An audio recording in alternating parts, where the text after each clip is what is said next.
drain cleaning and repair of leaking pipes, bathroom fixtures, and water heaters. They also provide excavation and repair of water and sewer lines. Serving both residential and commercial properties, the One Tom Plumber office is located at 509 South Beeline Highway, and their number is 928-267-3411.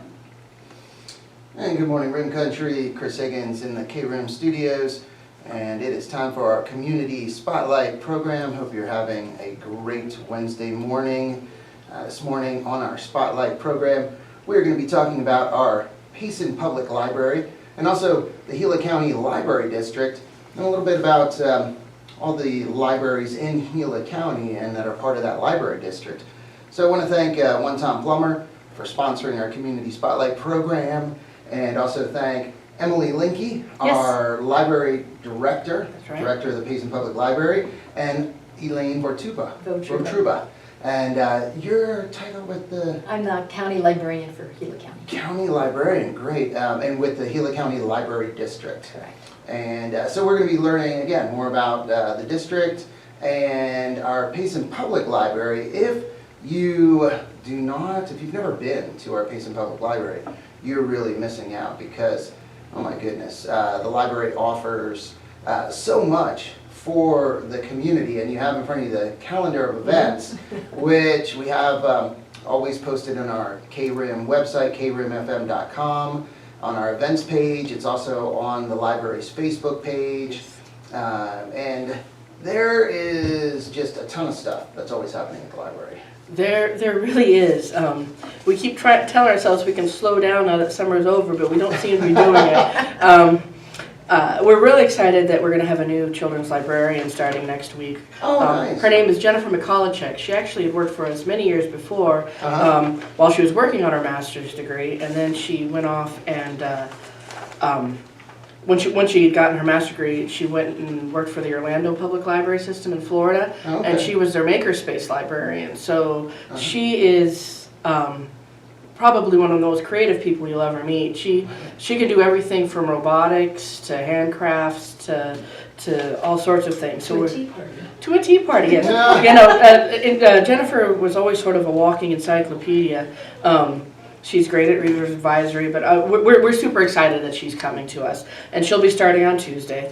Obviously, we were sad when CNA left, who was our children's librarian before. Mm-hmm. She moved back to Ohio back in August. But but we are very lucky to have Jennifer starting with us next Tuesday. Mm-hmm. Okay, so things coming up at the library. Let me go ahead and talk about this week. So we've always got a regular gambit of baby time, story time. We've got line dancing twice a week. We've got Spanish speaking conversation hour. We've got sit and stitch. We've got ukulele club. Gosh, we've got a lot of things every single week. Those are just our weekly programs. They always happen. Mm-hmm. I mean, unless somebody's on vacation or something like that. But we also have this Friday, Miss Dee Dee, who is she's really our cataloging librarian, but she's also multi-talented. She's going to be doing a pumpkin painting program for children and families. Wow. If you want to attend that one, please call us and register, because we've only got so many pumpkins. So if you don't register and you show up, we may not have the supplies for you. So if you want to come to pumpkin painting, it's this Friday, the 27th of September, 1 o'clock. Call us before that. Mm-hmm. Thank you. And that's something that is important to note for people listening and watching on our KRIM Radio Facebook page, that a lot of the programs or a lot of the activities that are done, you have only so many of the kits or supplies, or in this case pumpkins. So people need to register, people need to sign up, so you know, okay, when you can cut them off, say, well, that's it, we can't have any more because we have 50 pumpkins. And you know, if people signed up far enough in advance, we could always go out and buy more supplies. Gotcha. But it's no good if we figure out that we've got, that we were prepped for 20 and we've got 60 people. Yes. When it countdown to T-minus 10 seconds and starting, then we're just in trouble, and then nobody's happy. So we really do appreciate if people call ahead and sign up. You can also do it in person at the library. Okay. Good. Hey, that's good. So also the rooms, it's good to note, and I was just mentioning that to someone this week. They were looking for a place to meet, a space, and I suggested to them the library. And with the addition that was done on the library here fairly recently, it's great that you have those rooms available. Be aware that they book heavily, so you know, they can book up to 6 months in advance. So, Wow. so if you're looking for a room, I wouldn't drag my heels on calling us to see if you can reserve a spot. The way that our meeting rooms work is that if you are a government entity or a 501c3 nonprofit organization, so if you've got your nonprofit paperwork, you can use our rooms for free up to twice a month. Again, if we can get you actually scheduled into our calendar. If you're not a 501c3 group or a government entity, then it is $100 to rent the room for 4 hours. Okay. So that's just something to know. But we certainly, that room, we had 4 different groups in our rooms yesterday. Sometimes we can have up to 6. So it's really a good idea to call us ahead of time, to talk about availability, and have us get you on the calendar. I want to go ahead and touch on next week real quick about programs. One of the things we're really excited about is Smokey Bear is coming to the library on Friday, October 4th. He'll be there from 1 to 2, and we really encourage all the families to come out and see Smokey. There'll probably be some local fire department presence as well. You know, with everything kind of, we keep waking up to smoke every morning, and I know that it's on everybody's minds, and I think that the opportunities to talk about what we can do to keep ourselves safe from fire, and also just, I think having Smokey there and having fire personnel there to talk to families and young children, it kind of it taps down some of the fear. I think that it makes it a little bit more personal, and it's always nice when you can hear the things that you can do to help out, and even small things like raking your leaves, things that anybody can do to help keep their houses safe from fire. It's always a good idea.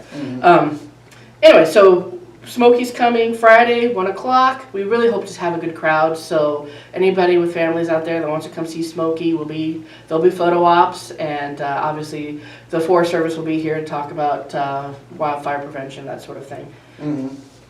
And so I wanted to make sure I plugged that one, and then, oh gosh, we got so many things coming out. I really want to show our appreciation to the Arizona Science Center. They've come and they've done programs.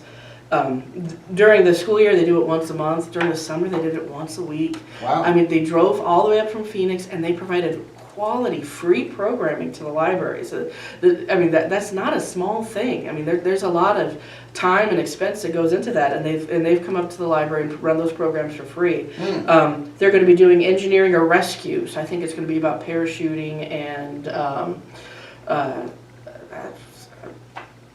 I think there's going to be some drop things going on with it. But the Science Center is going to be out on Saturday the 12th.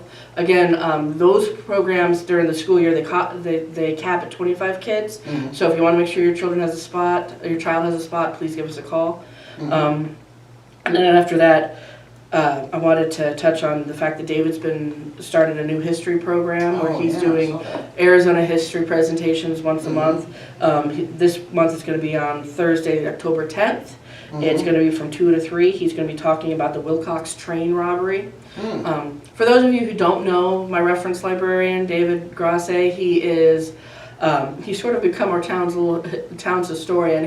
He's always participating in reenactment groups and that sort of thing, but he's also he really is a strong researcher. He's a published author, and his books aren't self-published. He's had things published by university presses and other larger publishing groups. So I mean, his books have been peer-reviewed, and they've always been well received, and anyway, he really is, he has a strong background in Arizona history, and he's a great presenter, and he always looks the part. So, that's true. Every day you walk in the library. Yes. So if you ever want to talk about, the Wild West, David's your guy, and he'll be doing his presentation on Thursday, September 10th, 2 o'clock. So, yep. Or October 10th, right? Oh, I'm sorry. It's Thursday, October 10th, 2 o'clock.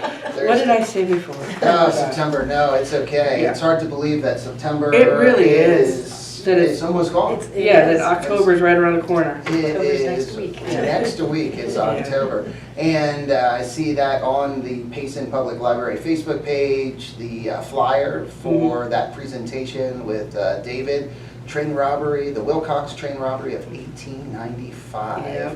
That sounds, sounds very cool. Again, you can find this information, the calendar, on the Payson Public Library Facebook page.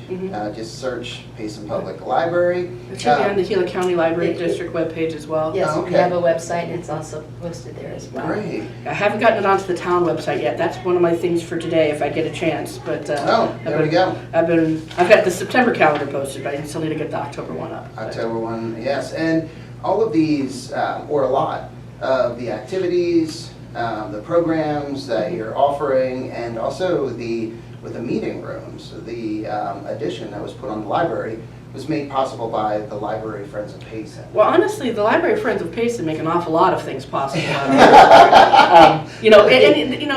The thing is it was always a joint venture between the county library district, the town, and the Library Friends of Payson. When they built that building, 23 years ago now, the town built the building, right? They owned the property. But the Friends put in every stick of furniture. Wow. And they bought every book, and so we would have had a big shell of a building without the Library Friends. And they've continued over the years, and it's not a small thing. I mean, because these are, sometimes we get our money a nickel at a time, through our book sales and then through the $15 memberships to the Library Friends. And then occasionally we have larger donors who bequeath us things, that sort of thing. But the truth of the matter is Library Friends have never told me no. In 12 years, whenever I've asked for their help, they've always come forward. And they've been able to do some big projects. They built that new meeting room. Just this last year, they refurbished our bathrooms, which really needed it. And they're working, they've offered the funding to get audio-visual equipment put into the new meeting room as well. That should be coming within the next month or two. And then the other thing is they continue to buy every book that we buy. And they, and every DVD that we buy too. So, my municipal budget, which is, I'm grateful for our municipal budget. It pays our salaries, right? It keeps the electricity on, but it doesn't do any of the fun things. So buying the books and running our programs, that's always been something the Library Friends have stepped forward and done. And I can't thank them enough. It's not only money. I mean, these people really care about their library. Volunteer a lot. Most of our board members are also volunteers. And I mean, some of them have been, you think about John Wilson, right? Or Alice Natali or Linda Langto. They've been doing this for decades. Yes. I mean, they've been supporting our library longer than I've been a librarian, and I've been a librarian for 20 years. So it's not a small thing what these people do. Kathy Morgan, goodness gracious. Some of these people, they're just workhorses, and they're not only workhorses for the library, but these are people who volunteer elsewhere as well. They're sort of the backbone of our community, and I think that it's important that we recognize the efforts that they put forth, and that we realize we really wouldn't have a beautiful community like we do without people like the members of my Library Friends board, or they're often on other boards throughout the town as well. So. No, that is so true, and I love looking on their website, Library Friends of Payson, and let's see, that's .com, and the history of the Payson Public Library. That is a great read if you want to learn about the history from the very beginning. Yeah, we have a library here on Main Street, and it was the Women's Club. Yeah, right down the road. And even looking at, going back to the first building erected in Payson, the Payson School, 1901. And, the history there, the women's club, and the Payson Public Library. So it's amazing just to read about the history. And again, Kathy Morgan compiled most of that. So she drew heavily off of articles from the Payson Roundup and sort of the collective memory of some of the members of our community. But it was really an effort of love on Kathy Morgan's part, and she put all that together. No, that is great. So really appreciate them, the Library Friends of Payson, all of the current members, the past members, everyone Oh, that sure. has been involved, and everyone that has contributed.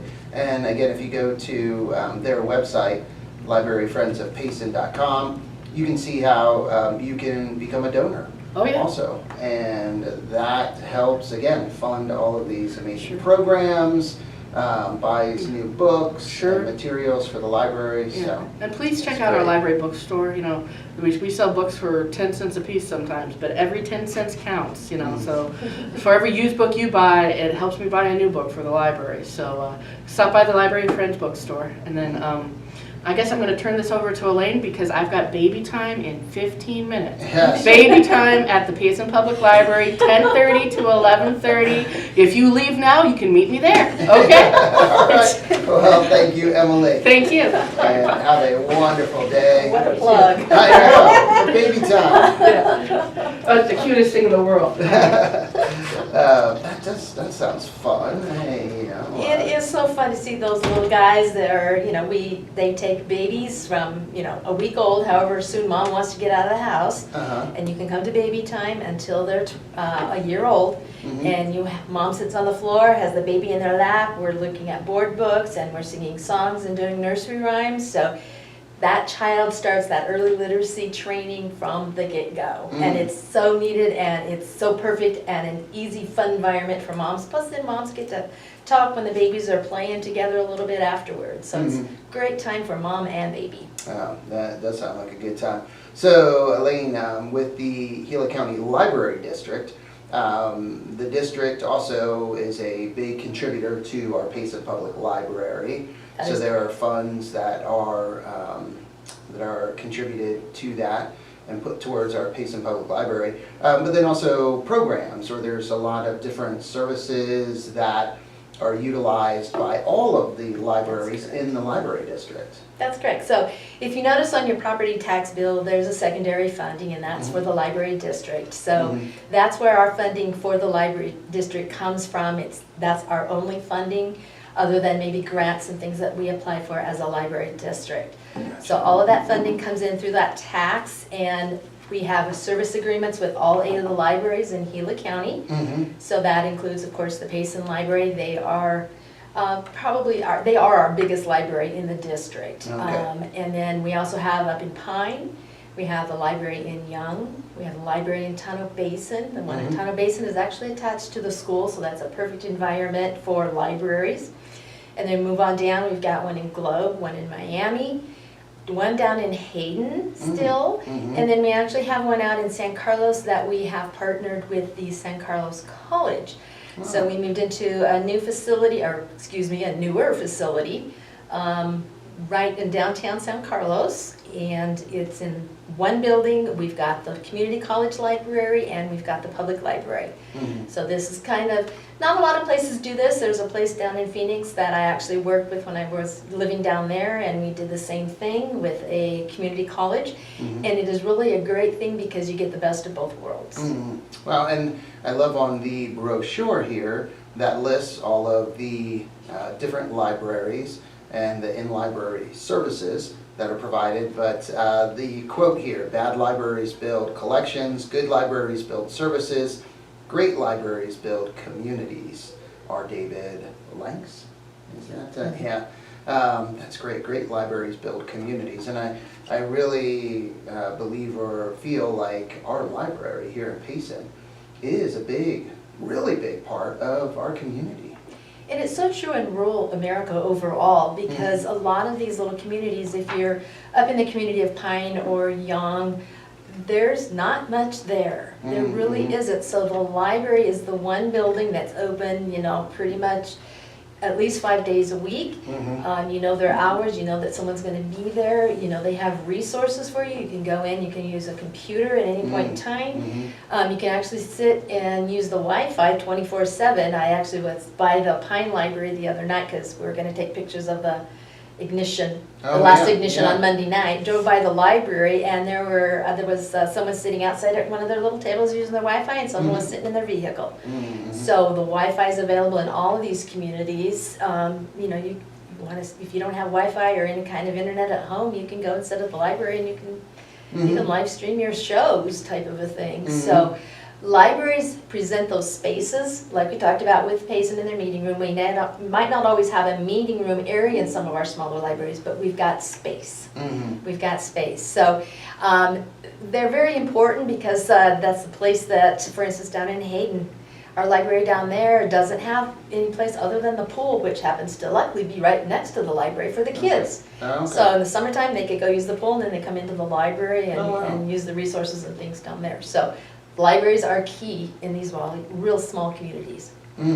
Yeah, that's, I guess, yeah, unless you are in, a smaller community, a rural community, you just maybe wouldn't expect that or, think about that. Because in metropolitan areas, maybe the library gets lost among just all the other activities that are there, things that people can do, that they can engage in, where the library might, be an afterthought, where in, like you said, rural areas, it definitely is not.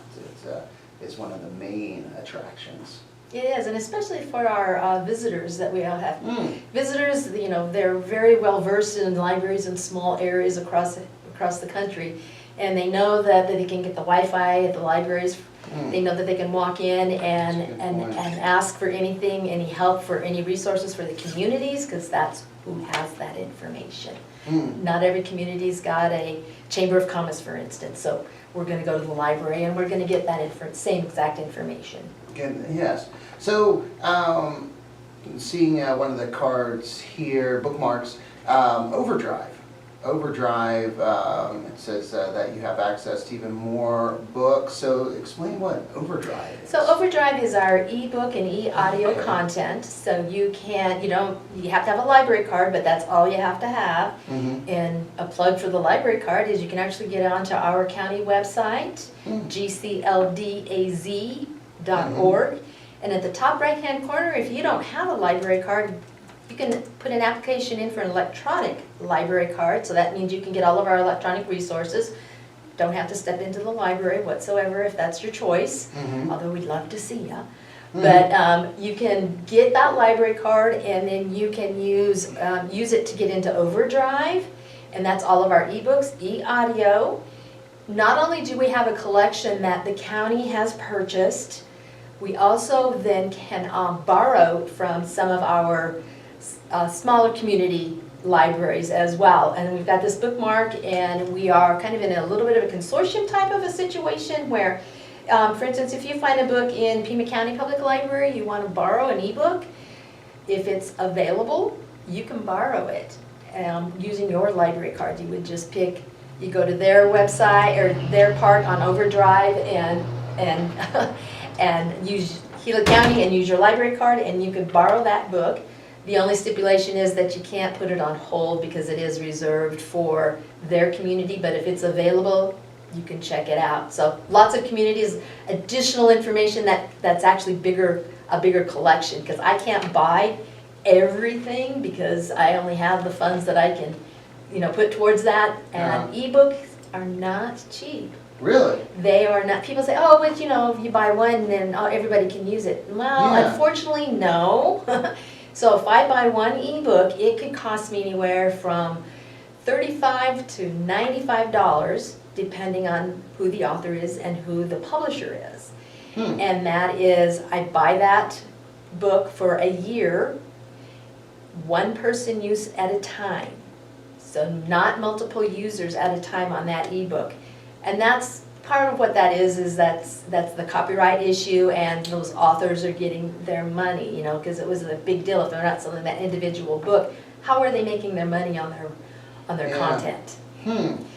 That's interesting. I wouldn't have thought that. I would have thought ebook and here you go, you have ebook. Yeah, and it's available for everyone. Yeah. No, it's not, because again, we want to pay those authors. We want those authors to continue to create those fantastic stories and that great resource and great non-fictional information. They deserve to be paid. So what are some of the other popular services I see? And you mentioned the Wi-Fi access, which probably is a big draw. That is a huge draw. computers. So if someone doesn't have a computer and they need access to a computer online, they can come in and use the library printer and copy services. Right, so if you come in and, for instance, you've got to do paperwork for Social Security, because everything for Social Security is pretty much online now. Come on in, you can print up all your documents.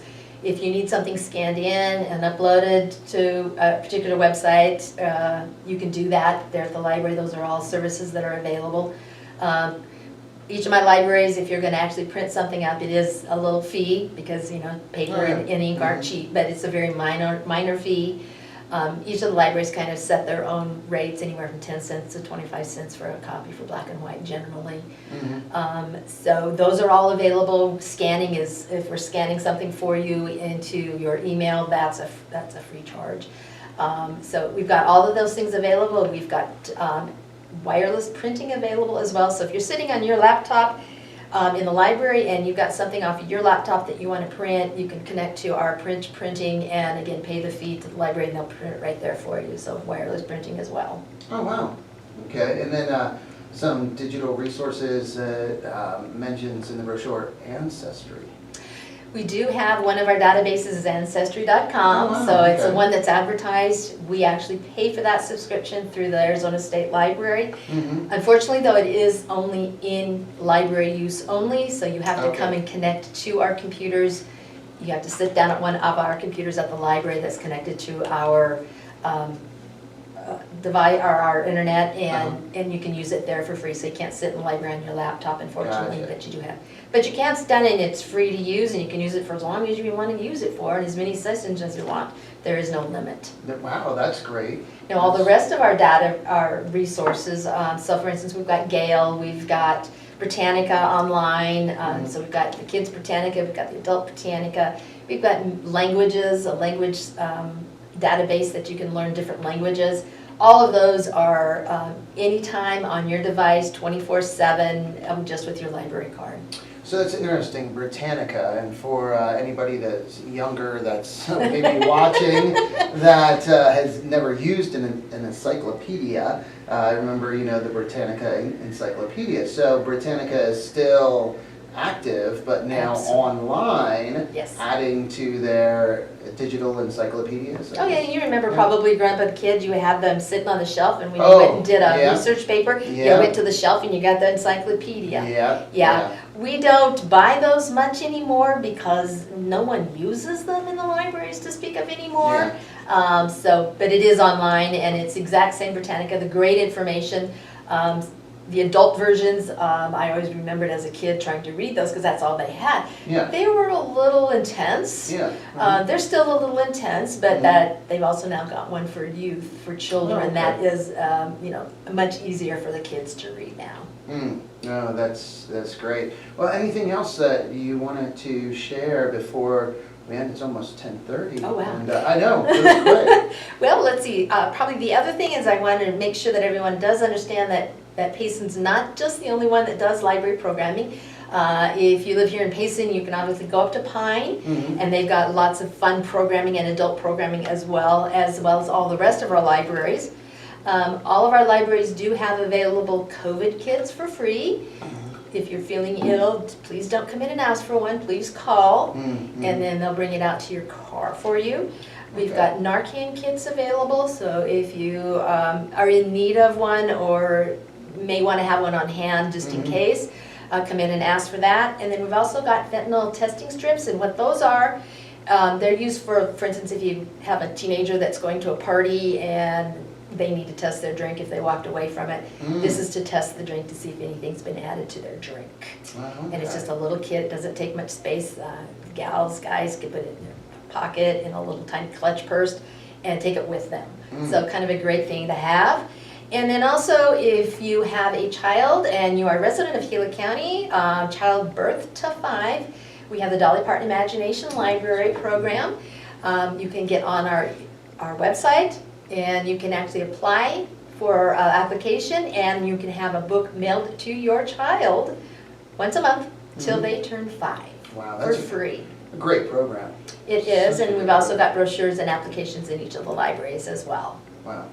That's it. And while we were talking, I don't think I have one anymore. I believe I had one, but I just requested a library card. So that's very easy, the It is application. very easy. What we do is we will send you an email back with your library card number and your PIN number, and then we will actually mail you the library card. Wow. And then if you are in a vicinity, say, Chris, when you finally get your card, Mhm. and you want to take it to the Payson library so you can check out a book or DVDs in the library, you just present your proof of residency, your driver's license, and they'll convert that to a full-fledged library card. Mhm.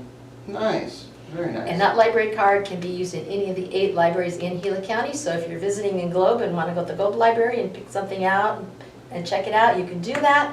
And you can return it to Payson once you're back home when you're done with it, and we will take it back to Globe for you. Well, that sounds good. Well, thank you, Elaine, for coming on this morning, and also thank you to Emily. She was here earlier, we promise. But she had to run back to the Payson Library for baby time. For baby time. Baby time, which it just started. So you can check that out along with all of the other great programs that our Payson Public Library offers by looking on their calendar, which is on their Facebook page, the Payson Public Library, also on the Gila County Library website. You can find it there, and on our KRIM FM website on our events page. So a lot of activities going on, and highly encourage you to visit our Payson Public Library and the libraries in the other communities as well when you're visiting those Absolutely. communities. So thank you again, Elaine. Thank you everyone for listening and watching this morning.